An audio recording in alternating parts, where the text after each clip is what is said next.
नमस्कार दोस्तों, मैं Rajat, faculty at government polytechnic Badaun. आज का जो हमारा लेक्चर है वो है कम्युनिकेशन स्किल का वन वर्ड सब्स्टिट्यूशन का थर्ड पार्ट। इसमें मैंने आपको पहले ही 2 पार्ट करा दिए हैं और उसमें जो है अगर आपने वो पार्ट नहीं देखे हैं तो आप जो है इसके पिछले वाले 2 पार्ट आप ज़रूर देखिए, ठीक है। वन वर्ड सब्स्टिट्यूशन मैं करा रहा हूँ। वन वर्ड सब्स्टिट्यूशन में सबसे पहले आप सीखने वाली बात यह है कि इसमें एक सेंटेंस दिया होता है, उस पूरे सेंटेंस का एक शब्द में मतलब हमको बताना होता है, ठीक है। यानी कोई ऐसा शब्द यूज़ करना होता है जिसका पूरा का पूरा सेंटेंस का जो मतलब निकल रहा है वो एक शब्द में पूरा हो जाए, ठीक है। तो वन वर्ड सब्स्टिट्यूशन एग्जाम के पर्पज़ से भी इंपॉर्टेंट है, जो कि मैंने पहले बताया है, ठीक है। तो आज का जो हमारा थर्ड पार्ट है, ठीक है, इसमें हम लोग क्या करते हैं, वन वर्ड सब्स्टिट्यूशन को के 12 नए एग्जाम्पल और देखते हैं, ठीक है। ऐसे मैंने बोला है आपको कि 5 सेट में कराना हूँ, ठीक है, जिससे 12 पंजे 60 यानी 12 इंटू 5 इज इक्वल टू 16 या 60 यानी 60 आपके हो जाएंगे, है ना। तो चलिए शुरू करते हैं। सबसे पहला है वन विद अनलिमिटेड पावर, यानी कोई ऐसा व्यक्ति जिसके पास अनलिमिटेड पावर हो, ठीक है। ऐसा व्यक्ति जिसके पास कैसी पावर हो, अनलिमिटेड पावर हो, उसको क्या बोलेंगे, ऑटोक्रैट। क्या बोलेंगे, ऑटोक्रैट। ऐसे ही बहुत सारे ऑफिसर्स, उनको क्या बोलते हैं, ब्यूरोक्रेट्स, ठीक है। क्या है, the group of officers is bureaucrats, है ना। ऐसे ही one with unlimited power is autocrat, यानी जिसके पास बहुत सारी पावर हो। दूसरा, one who walks on ropes, यानी ऐसा व्यक्ति जो किस पे, रस्सी पर चल सकता है, ठीक है। One who walks on ropes, उसको क्या बोलते हैं, फनैम्बुलिस्ट। क्या बोलते हैं, फनैम्बुलिस्ट। ये आगे यहां पर ये फन है, ठीक है, फनैम्बुलिस्ट, FUNAMBLIST, ठीक है, फनैम्बुलिस्ट, ठीक है, जो रोप पे चल सकता हो। तीसरा, an expert in writing by hand, यानी ऐसा व्यक्ति जो हाथ से लिखने में एक्सपर्ट हो, उसको क्या बोलते हैं, कैलीग्राफर। मैंने आपको इससे पिछले वाले में बताया था जहां पर मैंने बोला था the art of good writing is calligraphy, है ना। और जिसकी राइटिंग अच्छी है वो क्या हो गया, कैलीग्राफर, ओके। अगला है the doctor who attend the child delivery, यानी ऐसा डॉक्टर जो क्या करता है, चाइल्ड डिलीवरी के केसेस को अटेंड करता है या करता है, ठीक है, उसको हम बोलते हैं ऑब्स्टेट्रिशियन, ठीक है। क्या बोलते हैं, ऑब्स्टेट्रिशियन। ऐसा डॉक्टर जो चाइल्ड डिलीवरी से रिलेटेड जो है वर्क करता है।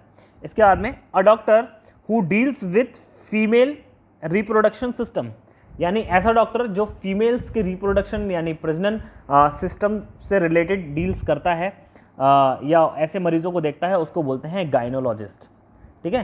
क्या बोलते हैं, गायनोलॉजिस्ट। अगला देखते हैं, a doctor who treats with bone problems, हड्डियों की समस्या से रिलेटेड जो डॉक्टर होता है उसको बोलते हैं ऑर्थोपेडिस्ट, है ना।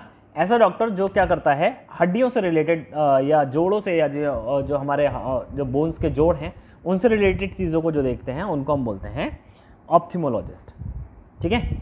अगला जो है वह है द डॉक्टर हु ट्रीट्स गम।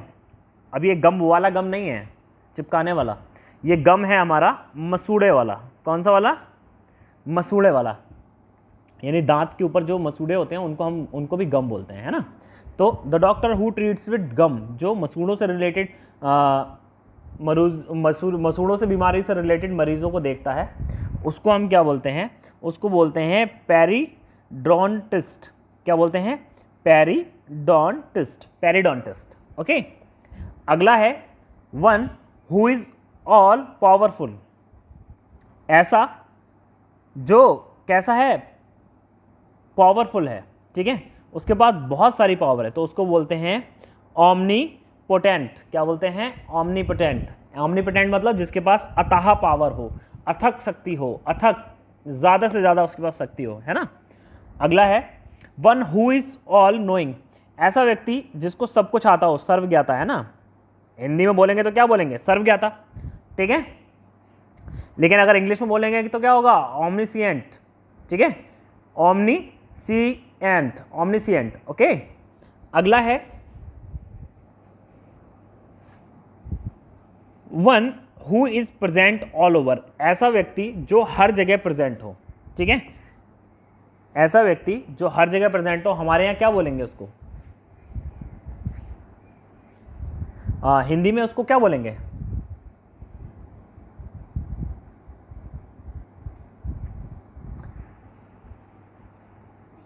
हिंदी में ऐसा व्यक्ति जो हर जगह हो उसको क्या बोलेंगे, उसको बोलेंगे सर्वव्याप्त, है ना, हर जगह जो मिले।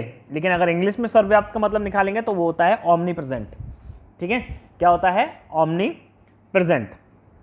ऐसा व्यक्ति जो हर जगह कैसा हो, प्रेजेंट हो, ठीक है। और ऐसा प्रेजेंट कौन है, ईश्वर, है ना, भगवान है जो हर जगह व्याप्त है, वो हर जगह है, ठीक है, तो वो क्या है, ओमनी प्रेजेंट। इसीलिए जो सेंटेंस है वो इसका यूज भी बहुत आता है कि गॉड इज ओमनी प्रेजेंट, ठीक है। अगला है, अगला जो वर्ड है वो है one who walks in sleep, ऐसा व्यक्ति जो नींद में चलता हो। नींद में चलने की बीमारी आप लोगों ने सुनी होगी। ऐसे व्यक्ति जो नींद में चलते हैं उसको क्या बोलेंगे। भारत में तो इसके लिए कोई शब्द है नहीं, क्योंकि पहले भारत में कोई ऐसा कोई केसेस होते नहीं थे ज़्यादा, या होते भी थे तो उसके लिए कोई स्पेसिफिक शब्द नहीं है ना। One who walks in sleep, सोते हुए अगर कोई चलेगा तो उसको क्या बोलते हैं, ठीक है, तो उसको बोलते हैं सोमैनुब्लेंट, ठीक है, सोमैनुब्लेंट, ठीक है, सोमैनुब्लेंट, ओके।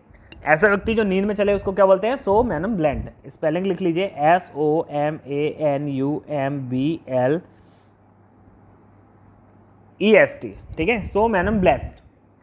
अब बात करते हैं अगला,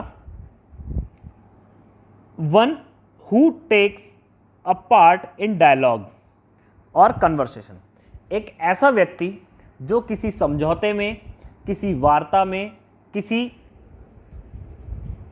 दो पक्षों के बीच होने वाली बातचीत में साक्षी हो, ठीक है, या उसने कोई पार्ट लिया हो। जैसे मान लीजिए दो पक्षों में लड़ाई हो रही है और कोई एक व्यक्ति जो है वो उनकी वार्तालाप के बीच में शामिल है, ठीक है, तो उसको क्या बोलेंगे हिंदी में,